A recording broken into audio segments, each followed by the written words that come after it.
नमस्कार दोस्तों, स्वागत है आप सभी लोगों का आरएस बाबा पर।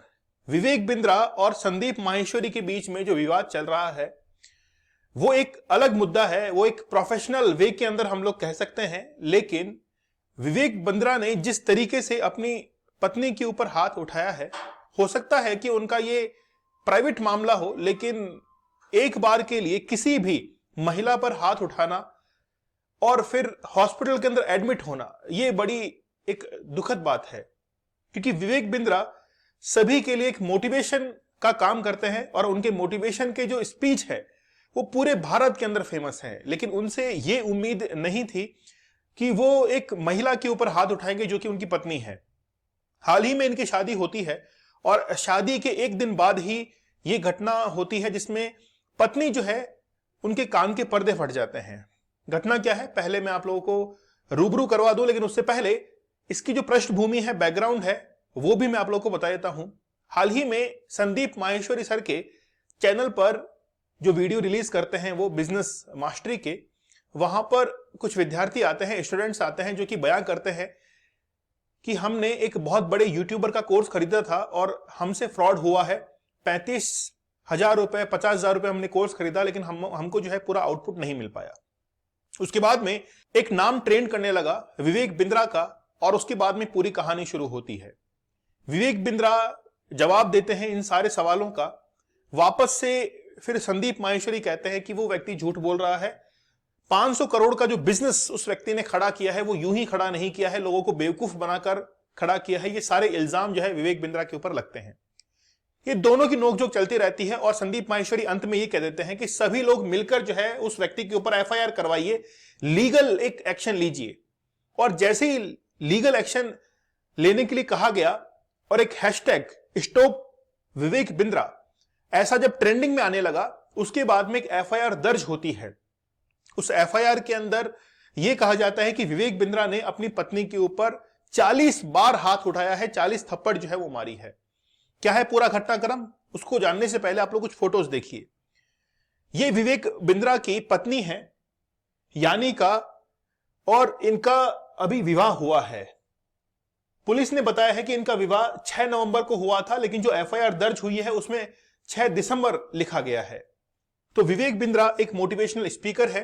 ये उनकी शादी की फोटो है जिसके अंदर वो फोटो खिंचवा रहे हैं अपनी पत्नी के साथ में, और अब उनकी पत्नी जो है वो हॉस्पिटल के अंदर एडमिट है। तो पूरी कहानी मैं आप लोगों को बताता हूं हुआ क्या है।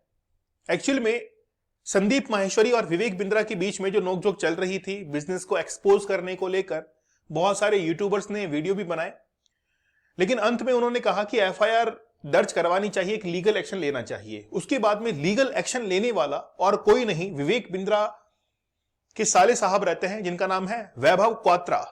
वैभव क्वात्रा ने नोएडा के पुलिस स्टेशन के अंदर एक एफआईआर दर्ज करवाई और उसमें यह कहा कि मेरी बहन के साथ में मारपीट हुई है, 30 से 40 बार उसको थप्पड़ मारा गया है और इसके अंदर उनका कान का पर्दा जो है वो फट चुका है। ये उस एफआईआर के अंदर दर्ज बातें हैं। एक्चुअल में हुआ क्या कि 22 दिसंबर को, यानी कि 8 दिसंबर को एक्चुअल में वो एफआईआर दर्ज होती है। ये पूरा घटनाक्रम होता है। अच्छा, 22 दिसंबर को क्या होता है कि 22 दिसंबर को सुबह 3 बजे तक विवेक बिंद्रा अपनी मां के साथ में बहस कर रहे थे। तो जब मां के साथ में बहस कर रहे थे तो बीच में उनकी पत्नी यानिका जो है वो बीच बचाव करने के लिए आते हैं। तो वो अपनी मां से बहस करने को छोड़कर अपनी जो पत्नी है यानिका, उनसे बहस करने में लग जाते हैं और उसको एक कमरे में ले जाते हैं। कमरे में ले जाने के बाद उससे गाली गलौज की जाती है, मारपीट की जाती है। मारपीट जब की जाती है तो लगभग 30 से 40 थप्पड़ अपनी पत्नी को मारते हैं और उसके बाद में उनके कान का पर्दा फट जाता है। फिर उनको हॉस्पिटल के अंदर एडमिट करवाया जाता है और अभी वर्तमान के अंदर वो नोएडा के जो कड़कडूमा हॉस्पिटल है वहां पर वो एडमिट भी हैं, इलाज उनका चल रहा है। विवेक बिंद्रा की जो पहली पत्नी थी गीतिका से भी इनका जो है वो तलाक हो चुका है और अभी मामला कोर्ट के अंदर है। पहली बात तो ये है कि जो हिंदू मैरिज एक्ट है 1955, उसमें लिखा हुआ है कि जब तक पहला जो तलाक है वो प्रॉपर ना हो जाए उससे पहले आप दूसरी शादी नहीं कर सकते हैं। तो पहली बार पहली बात तो यह है कि ये उल्लंघन पहले ही कर चुके हैं, ठीक है, मतलब कानून को जो पहले ही तोड़ चुके हैं। फिर जब दूसरी शादी होती है 6 दिसंबर को, उसके बाद में अपनी पत्नी के साथ में मारपीट करते हैं।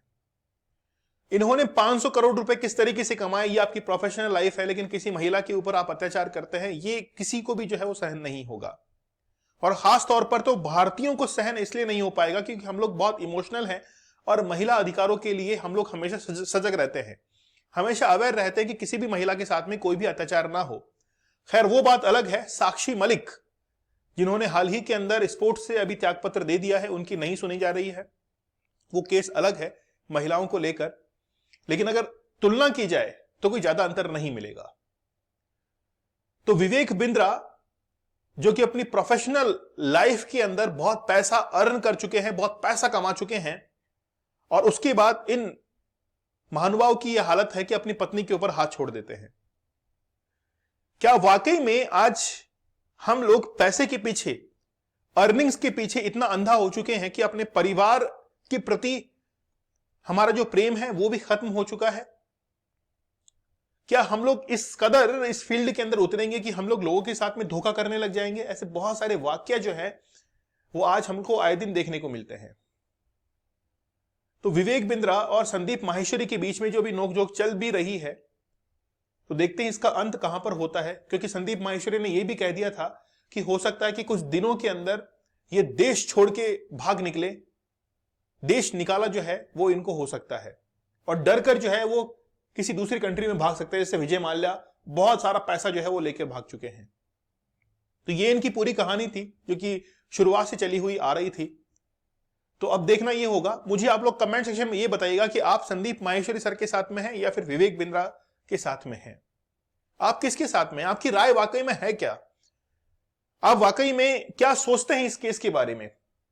क्या आप वाकई में ये सोचते हैं कि संदीप माहेश्वरी सर सही हैं, या फिर ये सोचते हैं कि विवेक बिंद्रा सही हैं, लेकिन वो अभी जिन मुसीबतों के अंदर घिरे हुए थे, कहते कि मुसीबतें जब आती हैं तो एक के बाद एक आती हैं, तो इन मुसीबतों के अंदर फंसे हुए थे, उसके चलते ये सब कुछ हुआ है?